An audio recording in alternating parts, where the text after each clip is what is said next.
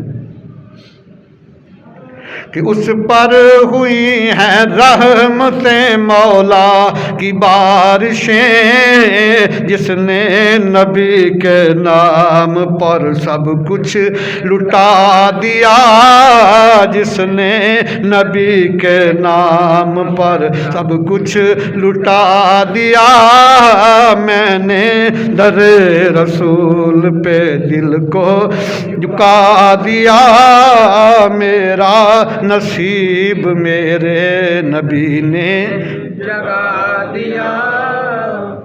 بلال حبشی نے سب کچھ قربان کیا ہے، بڑی دفعہ موت کو قریب سے دیکھا ہے، اتنا ظالم تھا آپ کے ہاتھوں میں میخیں ٹھوک دیتا تھا امیہ بن خلف، بے ہوش ہو جاتے، کولوں کے اوپر لٹا کے اوپر پتھر رکھ دیتا کروٹ نہ بدلیں، یہاں تک کہ آپ نے میری پشت سے چربی نکلتی، پگھل کے نکلتی، اس سے کولے بجھ جاتے اور میں بے ہوش ہوتا۔ جب ہوش ہوتے تھے پھر احد احد اور حمد حمد کے نعرے لگاتا۔ پھر اللہ نے مقام بھی تو دیا ہے نا، جنت کی حوروں کی ملکہ جو ہے وہ آپ کی زوجیت میں دی جائے گی۔ جب ہجرت مدینہ کی باری آئی تو آقا علیہ السلام نے بلال حبشی کو بھی عمار بن یاسر سب کو اجازت دے دی، اور فرماتے ہیں میں آ گیا مدینہ المنورہ، لیکن سرکار اب بھی مکہ میں ہے، مجھ سے جدائی برداشت نہیں ہوتی، بخار ہو گیا، بڑے بیمار ہو گئے، اور ہر وقت محبوب کبریا کو یاد کرتے ہیں۔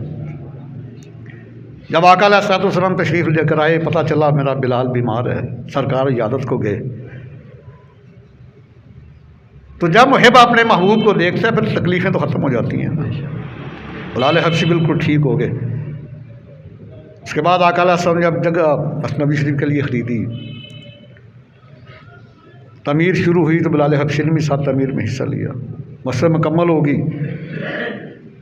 سرکار نے صحابہ سے مشورہ کیا کہ اب نمازیوں کو بلانے کے لیے کیا طریقہ اختیار کیا جائے۔ کسی نے کہا حضور آگ روشن کر لیتے ہیں، کسی نے کہا ناقوس بجاتے ہیں، کسی نے کہا بیگل بجاتے ہیں، انہوں نے کہا نہیں، تو دوسرے غیر مسلم لوگ ہیں ان کا ہم نے کوئی طریقہ استعمال نہیں کرنا۔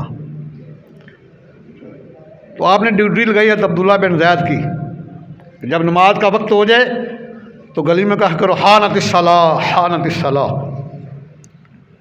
وہ گلی میں آوازیں لگاتے، جب لوگ اکٹھے ہو جاتے تو بلال حبشی فرماتے الصلاۃ جامعہ، نماز شروع ہو جاتی۔ عبداللہ بن زید فرماتے میں نے خواب میں دیکھا یہ جو اذان کے کلمات ہیں یہ مجھے کسی نے بتائے،